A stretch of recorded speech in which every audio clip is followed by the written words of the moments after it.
நம்மளோட Indian spices, ஏலக்காய், மிளகாய் வற்றல், மிளகு, சீரகம், இந்த மாதிரி எக்கச்சக்கமான இந்தியன் ஸ்பைசஸ் இருக்கு. இந்த இந்தியன் ஸ்பைசஸை வச்சு நம்ம டைம் இருக்கிறச்சே இதை பொறுமையா வறுத்து அதுகளுக்கு தேவையான பொடிகளை நம்ம கம்பைன் பண்ணி சில ஸ்பைசஸை அந்த பொடிகளை பண்ணி அதை ஏர்டைட் கண்டெய்னர்ல எடுத்து வச்சு அந்த ஏர்டைட் கண்டெய்னரை நம்ம ஃப்ரிட்ஜில் வச்சு எப்போ நம்ம ப்ரிப்பேர் பண்ணக்கூடியதான உணவு வகைக்கு எந்த விதமான பொடி தேவையோ அந்த விதமான பொடியை மாத்திரம் நம்ம யூஸ் பண்ணிட்டு திருப்பியும் ஃப்ரிட்ஜ் உள்ள வச்சாக்க அதோட ஷெல்ஃப் லைஃப், அந்த பொடியோட ஷெல்ஃப் லைஃப் அப்படிங்கிறது கிட்டத்தட்ட 3 மாசத்துலேருந்து 6 மாசம் வரைக்கும் கூட இருக்கு. ஸோ இது இந்த இந்தியன் ஸ்பைசஸ் அப்படிங்கிறது நம்மளோட உணவுக்கு சுவையையும் மணத்தையும் மாத்திரம் இல்லை, ஆரோக்கியத்தையும் கொடுக்கக்கூடியது அப்படின்னு நம்ம எல்லாருக்குமே தெரியும்.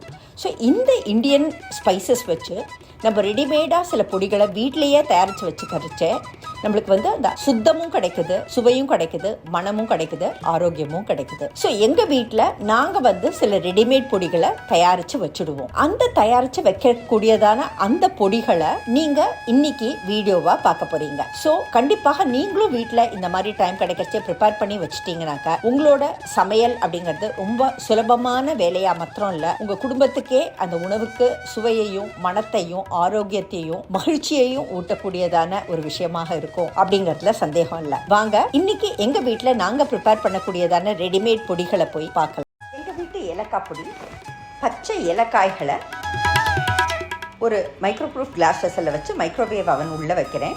900 வாட்ஸ்ங்கிறது என்னோட மைக்ரோவேவ் அவன்ல ஹை பவர், 600ங்கிறது லோ ஹை பவர், 450ங்கிறது மீடியம் பவர், 300ங்கிறது லோ மீடியம் பவர். அதை தான் நான் சூஸ் பண்ணுறேன்.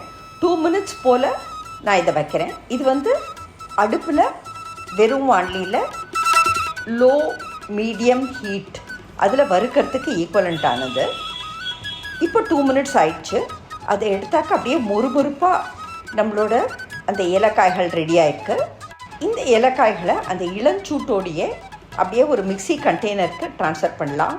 ட்ரான்ஸ்ஃபர் பண்ணி அதை பொடிச்சோன்னாக்கா அப்படியே தோலியோடையே நம்மளுக்கு ஏலக்காய் பொடி ரெடி ஆகிடும். இதுக்கு சர்க்கரை எதுவுமே சேர்க்க வேண்டிய தேவையில்லை. தோலியும் பொடியாகிறதுனால தோலியில் இருக்கக்கூடியதான அந்த மணமும் சத்தும் கூட நம்மளுக்கு அப்படியே கிடைக்கும். அண்ட் குவான்டிட்டி ஆஃப் ஏலக்காய் பொடி ரொம்ப நிறையா இருக்கும். இது அப்படியே ஒரு ஏர்டைட் கண்டெய்னரில் ஸ்டோர் பண்ணிவிட்டு நல்ல ரூம் டெம்பரேச்சருக்கு வந்தோடனே ஃப்ரிட்ஜில் வச்சு தேவையானப்போ எடுத்து யூஸ் பண்ணிக்கலாம். முதல்ல நீங்கள் பார்க்குறது வெந்தயப்பொடி. வெந்தயம் அப்படிங்கிறது பார்த்தாக்கா அந்த ஸ்பைஸ் மணத்துக்கு மாத்திரம் இல்லை, சுவைக்கு மாத்திரம் இல்லை, பலவிதமான ஆரோக்கியத்தையும் தன்னுள்ளே அடக்கியது தான் அந்த வெந்தயம் அப்படிங்கிறது.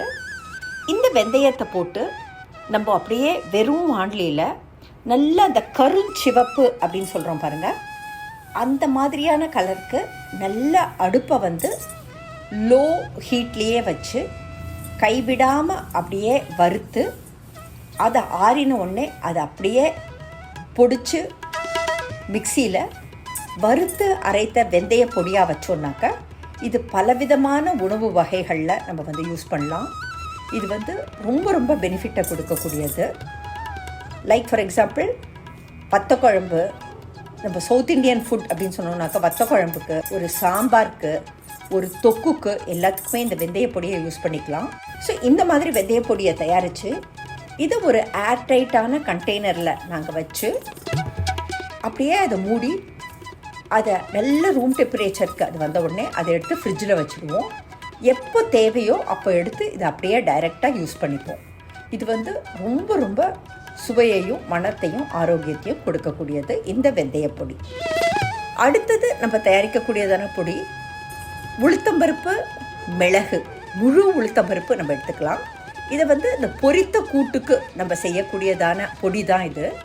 இதை நம்ம வறுத்து அரைத்து எடுத்து வச்சிட்டோம்னாக்கா இது நம்மளுக்கு ரொம்ப ரொம்ப யூஸ்ஃபுல்லாக இருக்கும். அந்த முழு உளுத்தம்பருப்பையும் மிளகையும் வெறும் வாண்லியில் கொஞ்சம் சூடுபடுத்தின வாண்லியில் போட்டு கொஞ்சம் பெருங்காயமும் போட்டு நல்ல கோல்டன் ப்ரௌனாக அதை அப்படியே வறுத்தெடுத்து மிளகும் நல்லா லைட்டாக வெடித்து வறுத்துருக்கணும். இதை ஆறின உடனே ஒரு மிக்சி கண்டெய்னரில் போட்டு இது பொடிச்சு வச்சோன்னாக்கா இது எந்த விதமான பொரிச்ச கூட்டுக்கும் அப்படியே தேங்காயோட கலந்து கூட்டில் போட்டுடலாம், அரைக்க வேண்டிய தேவையில்லை. இதை ஏர்டைட் கண்டெய்னரில் போட்டு ஃப்ரிட்ஜில் ஸ்டோர் பண்ணி எப்போ தேவையோ அப்போ நம்ம யூஸ் பண்ணிக்கலாம். ரொம்பவே இது யூஸ்ஃபுல்லாக இருக்கும். நம்ம பார்க்கக்கூடியதான பொடி அப்படின்னாக்கா அது வறுத்தரைத்த சாம்பார் பொடி. அதாவது தனியான்னு சொல்லக்கூடியதான கொத்தமல்லி விதைகள், சின்ன கொத்தமல்லி விதைகளாக இந்த மாதிரி இருந்தாக்க ரொம்ப வாசனையாக இருக்கும். அது 2 கப்னா 1 கப்பு கடலைப்பருப்பு, மிளகாய் வற்றல் உங்கள் காரத்துக்கு தகுந்த அளவு. நான் இன்றைக்கி காஷ்மீரி ரெட் சில்லிஸ் யூஸ் பண்ணுறேன். அது நல்ல கலரையும் கொடுக்கும், நல்ல மணத்தையும் கொடுக்கும். ஒரு வாணலியை சூடுபடுத்தி அதில் நம்ம அளந்து வச்சதான அந்த 2 கப் கொத்தமல்லி விதை அப்படின்னு சொல்லக்கூடியதான தனியா, 1 கப் கடலைப்பருப்பு, மிளகாய் வற்றல் உங்களோட காரத்துக்கு தகுந்த அளவு போட்டுட்டு நல்ல மிதமான சூட்லேயே அடுப்பை வச்சு கொத்தமல்லி விதை, கடலைப்பருப்பு, மிளகாய் வற்றலை நல்லா வறுத்து எடுத்துக்கலாம்.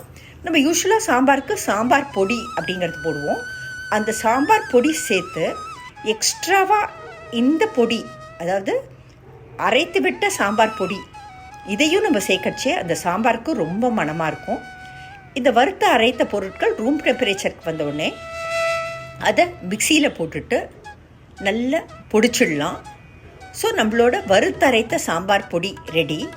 இது சாம்பாருக்கு மாத்திரம் இல்லை, வத்த குழம்புக்கும் நம்ம யூஸ் பண்ணிக்கலாம், கொத்ஸுக்கும் நம்ம அப்படியே ரெடிமேடாக யூஸ் பண்ணிக்கலாம். சாம்பார் பொடியோட அடிஷ்னலாக இந்த கொஞ்சம் நிறையா கொத்தமல்லி விதை கலந்ததான இந்த பொடியை சேர்க்கச்சே இது சாம்பாருக்கு ஒரு அடிஷ்னல் மனம் கொடுக்கும். அண்ட் ஜஸ்ட்டு தேங்காய் துருவலோடு நம்ம இதோட கலந்து அரைத்து விட்ட சாம்பாருக்கு நம்ம யூஸ் பண்ணோன்னாலே போதுமானது. இந்த பொடியோட ஜஸ்ட்டு தேங்காயை கலந்து நம்ம அரைத்து விட வேண்டிய தேவையில்லை, வறுக்க வேண்டிய தேவையில்லை. அந்த டயத்துக்கு ரொம்ப ஹேண்டியாக இருக்கும்.